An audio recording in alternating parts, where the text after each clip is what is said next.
Hey, Shine Living community. We're Jessica and Jill, the Shine Sisters, and this is our Shine Living Room podcast.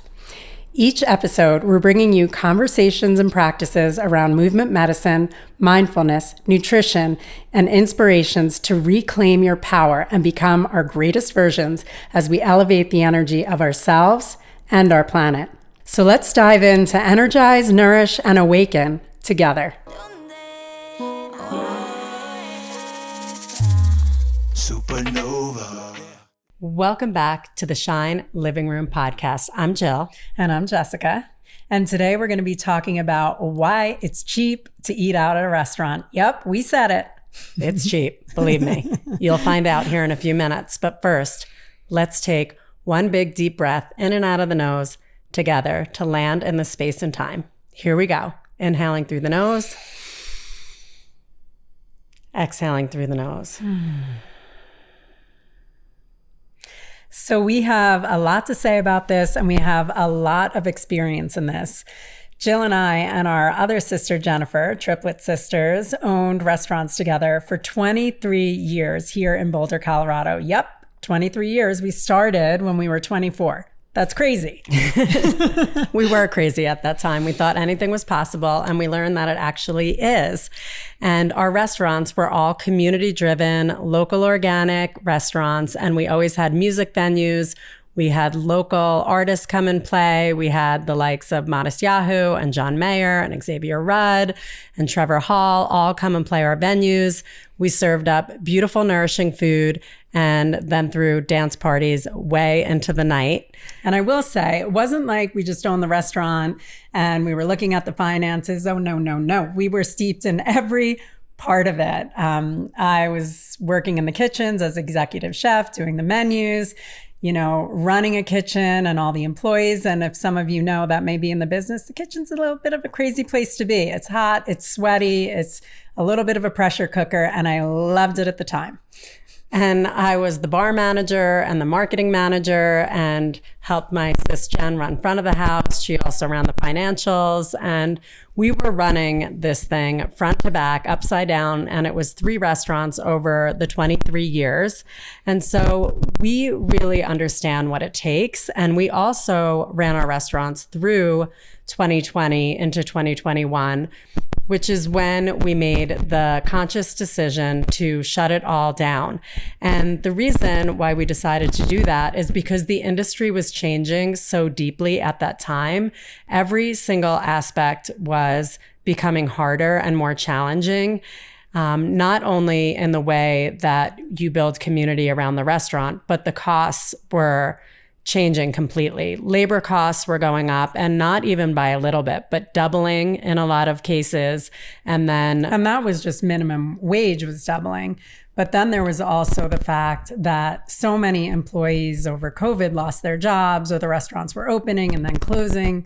So I feel like there was a little bit of faith lost in working in restaurants. So employers had to make it a little more desirable by paying more, by possibly offering benefits, but yet they themselves as employers or owners were trying to make it work. So the reason why we want to talk about this today is because I was at the dog park the other day with my puppy, and this guy was telling me how he ate at this new Thai restaurant in town. And he was like, I paid $20 for noodles. And the first thing that blurted out of my mouth was, you're not paying for the noodles, because you're really not paying for the noodles. You're paying for all of this stuff, this labor that Jessica's speaking of, the cost of goods, whether that's the ingredients that go into the food, the liquor, the paper goods, the cleaning supplies, everything has gone up.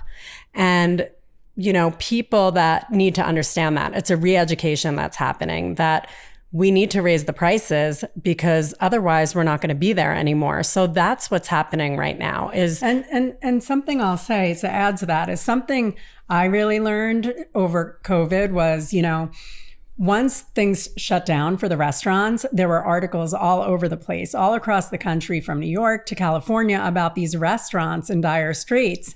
And the reason why that was happening is because a lot of these restaurateurs did not have a lot of cushion or money in the bank, like recognizing that the profit margin in this business is small. It's like 2 to 4% on an average. And so what came to light, because we thought it was just us, what came to light is many of these restaurateurs were really running on these low margins. Well, those margins have gone down even further. But why do we continue to do it? Not us, but others in the industry, because it's a labor of love. It's a true passion. It's a calling. It's a calling, truly. And like to serve from the heart and create beautiful food. It's like some people are born to do this. So it's recognizing this passion and this love that goes into it, and then all of the expenses that go into it, and then recognizing you have a decision to make. Is it worth it?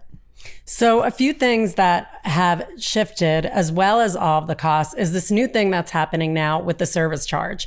And some restaurants have not only raised their prices because of what's happening, but they also put the service charge on top. And what I'll say about that is it's a restaurant choice to decide which way to do it. And what I will say is I get it from both sides. Like, to raise your prices on the menu is, one thing, but when people are looking at a website online and looking at the prices on the menu, and you have to keep going up and up, and then you're charging $20 for the noodles, sometimes it might make people not want to come. But then once they get to the restaurant and they're seated there, and you can charge a little bit less for a dish, but then put that charge on it, you're able to explain it face to face. And so I get why restaurants want to explain, this is to create a living wage for our employees. And the thing about creating a living wage for employees, not only do you want to be able to do that for your employees, but it also builds loyalty with your staff. Because in restaurants, when staff is turning over all the time, you're constantly training and training and training, which is another added cost. So what the mistake is, which I also see sometimes when we go out to restaurants, is the servers don't tell you about the service charge. And so then you're maybe over tipping because you're putting that on plus the tip, and then people start to get annoyed. And so what I would say from a restaurateur standpoint, if you put it in there, make sure your servers know to explain it, and explain it well so people understand it. Or raise the prices, or do a little bit of both. And so that's something as a consumer to really understand when it's there and why it's happening. And really recognizing you vote with your dollars. Jill and I are so passionate about eating local. And the reason why is it's really all about creativity. So when you're going out in your town or in your city, it's like you want to have those unique places that are serving you food that's creative, that's from the heart. And this is what creates culture. And we need culture in our country. So it's like recognizing that when we support local, when we spend our dollars with locals, we're fueling our economy. We're fueling our local economy. And we're also like telling people what we want, which is more creativity. However, at times, these small businesses or more local businesses can be a little more expensive because they're not buying in bulk like some of those big box companies. But what kind of quality are you getting when they're buying in those big box quantities? Really recognize what is important to you, what do you value, and you're bringing that in when you go to the restaurant. And just really having eyes for how hard they're working, maybe understaffed, or really trying to please the guest, and really going in there, recognizing you're going in for the experience, for the food, and to recognize that this beautiful service is in your town. People are showing up and having this exchange. And I believe that to be so true. When we speak to a server, a bartender, if the manager or the owner comes over, please, with kindness. They're going through so much right now. We all are, but we are all connected in these times that we're living in. And if we can treat each other with kindness and respect, what I will tell you about restaurateurs is they are working their ass off. And the servers that are in the restaurant are working hard. Everyone's working really hard.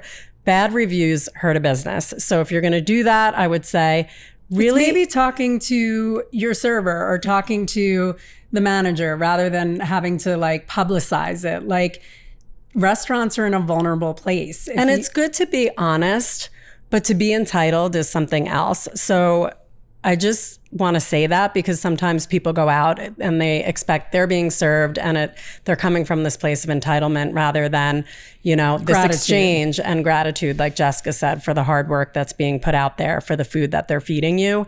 So using kindness, respect, honesty.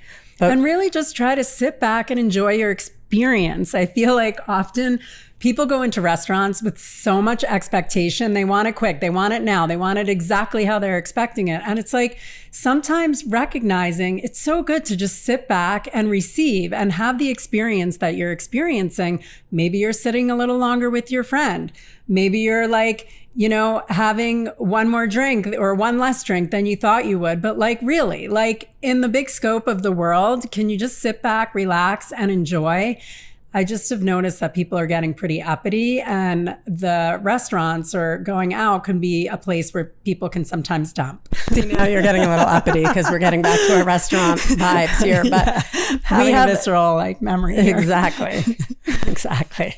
We have such reverence for restaurateurs, for workers in the restaurant industry.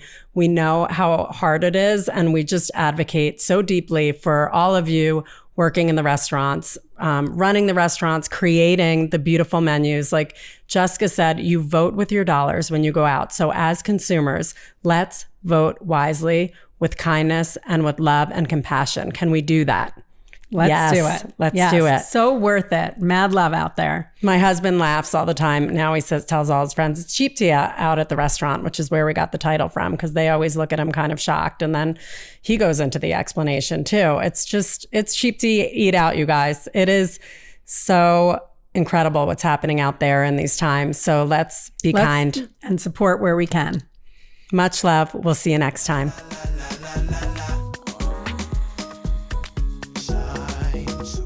There are tons of ways to join our community and stay connected.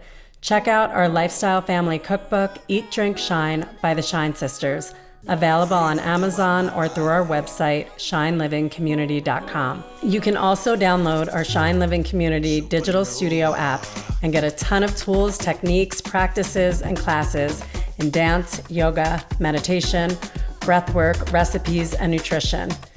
Check it out for a free 7 days, rent it by the class, or get an all-access monthly membership. You can also join our newsletter to get our monthly Thrival Kit, always with a different theme and tools, techniques, and practices to go with it. We look forward to connecting deeper. Thank you for joining us in the Shine Living Room. See you next time.